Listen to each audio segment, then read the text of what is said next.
Portugal já escolheu. Um novo ciclo político começa agora. O que vem depois das eleições? Aceda à informação que não cabe numa manchete. Assine hoje, com até 55% de desconto, e habilite-se a ganhar um dos 10 cartões oferta FNAC que temos para oferecer. Tudo em observador.pt. Notícias.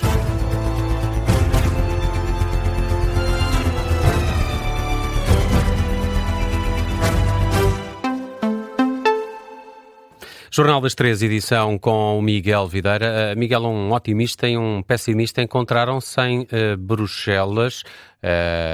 Encontraram-se, de facto, António Costa e Marcelo Rebelo de Sousa, e já vamos falar sobre isso. Mas vamos começar com Pedro Passos Coelho, que volta a apelar a que não se perca mais tempo e critica o que define como a paralisia do governo de António Costa. Pedro Passos Coelho participou numa conferência em Coimbra de homenagem a Júlio Pereira. À margem desta conferência foi confrontado pelos jornalistas com as declarações que fez sobre o ímpeto reformista do governo. Houve críticas de Pedro Passos Coelho, reações, por exemplo, por parte do secretário-geral do PSD, Hugo Soares. Ora, essas declarações e as reações foram tema de conversa com Pedro Passos Coelho. Vasco Maldonado Correia junta-se agora a este jornal aqui em direto de Coimbra. Pedro Passos Coelho afastou essa ideia, pelo menos algo leve, de, com estas declarações, pretender regressar à política ativa. Uma declaração, Miguel, marcada tanto por esclarecimentos como por novos avisos ao Governo. É já a quarta vez que Passos Coelho aparece neste período de pós-presidenciais e agora garante, e face a essas reações que elencavas, que estes avisos que tem feito não são um regresso à política, apenas uma maneira de tentar ajudar o país.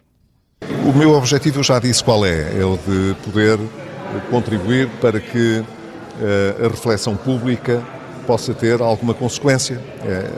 Mas porquê este momento? Porquê neste momento? Não tenho nenhuma intenção particular, porque os senhores registaram essas palavras em circunstâncias em que eu fui convidado a pronunciar-me sobre essas questões. O timing é inocente, é o que garante Passos Coelho, que aproveitou esta passagem aqui por Coimbra para deixar novos avisos, também críticas ao período da governação de António Costa. Diz que esse período condenou o país a uma certa paralisia, a uma estagnação económica, que agora, já terminado este ciclo de várias eleições num curto espaço de tempo, já não dão a Luís Montenegro uma desculpa para assim continuar.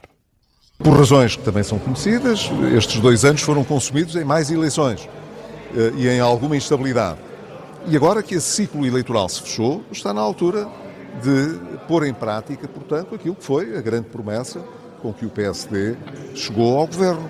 E para isso é preciso agora não perder mais tempo, levar ao Parlamento as transformações, as ideias, os programas, os projetos que são necessários, as reformas, chamem-lhe o que quiserem. Sublinha também Pedro Passos Coelho que só assim, só levando essas propostas, essas reformas ao Parlamento, poderá depois o Governo dizer ou não se essas intenções foram ou não bloqueadas pelo Parlamento, ou seja, só se tentar agir é que se pode queixar de que não o deixaram fazer essas reformas. São novos avisos de Pedro Passos Coelho, que volta também a repetir que ser um governo minoritário, ou seja, um governo que não tem maioria absoluta, não tem desculpa para não avançar com essas propostas, tem que as levar ao Parlamento e aproveitar esta oportunidade histórica, foi assim que Pedro Passos Coelho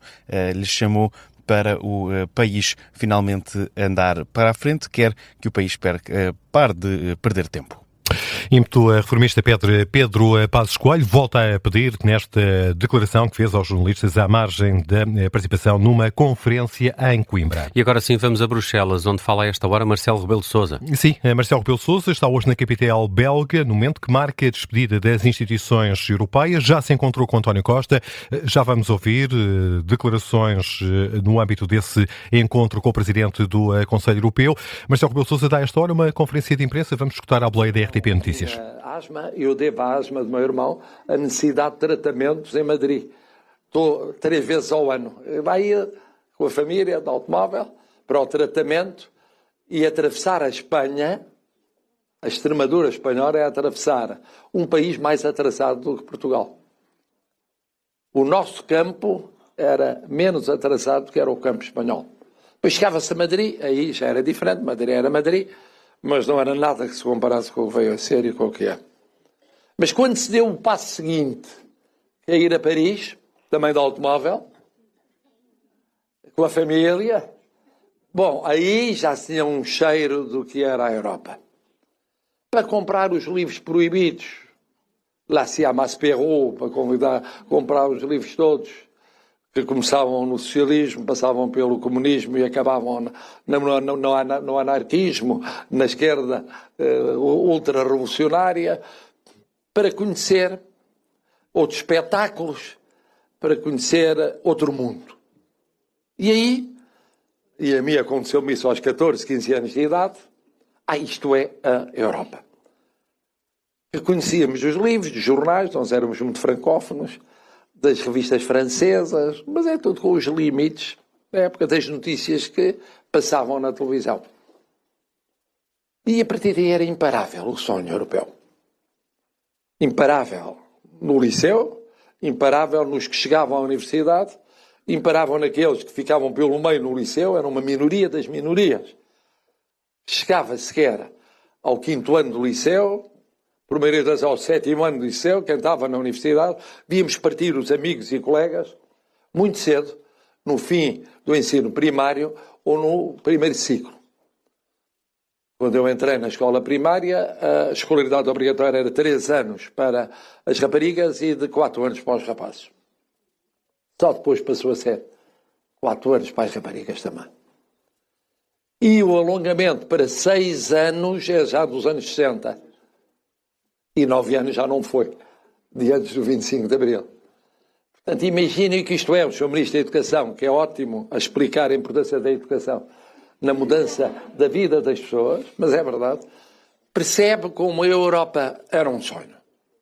Mas era um sonho que passava por uma guerra, que não era uma, eram 3, eram 3 conflitos em 3 territórios, no quadro daquilo que era o fim do Império Português, mas nós estávamos a viver esse fim, nunca sabendo bem como ia ser, quando ia ser, e que supunha, de facto, uma viragem não só política, como económica e social. Marcelo Rebelo de Sousa aqui a passar em revista os últimos anos e o que ganhou Portugal com a entrada na comunidade, na então Comunidade Económica Europeia, hoje União Europeia, uma conferência de imprensa que se segue a um encontro com o Ministro da Educação, Fernando Alexandre, em Bruxelas. Antes esteve com o Presidente do Conselho Europeu, António Costa, que recordou os 8 anos em que os dois coabitaram, um em Belém, Marcelo Rebelo de Sousa, o outro em São Bento, precisamente António Costa. Eu nunca tive dúvidas que éramos muito felizes. A dúvida era mais de quem, contrariando o otimismo saudável, cultivava por vezes algum pessimismo menos produtivo. Mas acho que ficamos bem em todos concordarmos que fomos felizes, mesmo aqueles que não sabíamos que éramos, e que somos felizes. E já agora, tendo terminado o seu mandato, dizer as maiores felicidades. É só um adeus institucional, porque do ponto de vista pessoal... Não, do ponto de vista pessoal, eu fico mais livre para realmente ainda estar com o Presidente António Costa. Palavras acompanhadas pelos sorrisos dos dois protagonistas. Depois, num tom mais sério, Marcelo Rebelo de Sousa falou sobre o momento em que deixa a Presidência da República. Eu não podia sair mais feliz, quer das funções que exerço, quer da política, senão num momento em que a Europa reafirma a sua vitalidade, a sua força, a sua recuperação económica, a sua fidelidade em termos de segurança e defesa, a sua abertura ao mundo, com os acordos que tem celebrado. Marcelo Rebelo de Sousa, o Presidente da República, depois deste encontro com António Costa, o Presidente do Conselho Europeu, uma ida a Bruxelas para assinalar o final do mandato como Presidente da República. António José Seguro é o homem que se segue no Palácio de Belém. Miguel, vamos às notícias de âmbito local. Começamos pela margem sul, no Seixal. A AD apresentou uma moção para criar uma polícia municipal no concelho, sendo que o crescimento urbano e as exigências de fiscalização justificam uma estrutura municipal de proximidade. Em Aveiro, a morte de bivalves agrava a crise dos pescadores. É a principal fonte de sustento de muitos barcos da Ria de Aveiro. Os pescadores estão há mais de 2 meses sem atividade.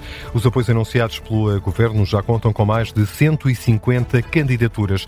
Lisboa vai receber a Semana da Reabilitação Urbana, vai decorrer entre os dias 3 e 5 de março. É o maior evento nacional dedicado aos temas de habitação e sustentabilidade, conferências e seminários que envolvem mais de 100 de oradores. A abertura do evento conta com a presença da Secretária de Estado da Habitação e com o Presidente da Câmara Municipal de Lisboa, Carlos Moedas. Em Leiria, o castelo está sob avaliação. A maioria das árvores caiu após a depressão Christine e uma parte da muralha ocorreu uma derrocada nesta muralha. A autarquia avança que pretende reabrir o monumento até ao próximo dia 22 de maio. Afirma que o Estado deve assegurar o financiamento das intervenções. Na Azambuja, o município já lançou o orçamento participativo, reforça o montante disponível para 160 mil euros. A fase de propostas decorre entre os próximos dias 2 de março e 27 de abril. A Câmara anuncia que nesta edição vão realizar-se assembleias participativas em todas as freguesias do concelho. O tempo corre. Amanhã faz um mês desde o início das tempestades que levou tantas árvores e telhados, mas também a vida, Nelson, de 15 pessoas. Evocamos a esta hora a memória de uma dessas, Jana Antónia Drizolzen, a estilista de 84 anos, que veio da Holanda e só parou no Algarve, sítio que há 40 anos escolheu para viver com o marido. No dia da tempestade, a estilista saiu de casa para ir a um banco em Lagoa. Quando voltou, foi surpreendida pelas águas da Ribeira que tinham subido e o carro caiu à água. Conseguiu ligar ao marido, avisar que estava a ser arrastada dentro da viatura. A ajuda não chegou a tempo. 3 horas depois, quando o nível das águas baixou, foi possível retirar o carro. Jana, que era Hugh Harris no mundo da moda, com um estúdio aberto em Lagoa, onde organizou vários desfiles em eventos de angariação de fundos que reverteram para causas nobres. Tinha tudo preparado para uma viagem ainda com o marido, não chegou a concretizar esse projeto, o que deu lugar a uma homenagem, precisamente, do marido e dos 2 filhos, que não perderam os bilhetes e embarcaram na viagem em memória e em homenagem à mãe. Esta é uma das 15 histórias contadas no site observador.pt, umas histórias que estão em manchete a esta hora e que foram escritas pelo jornalista Pedro Jorge Castro sobre estas vítimas que a tempestade levou.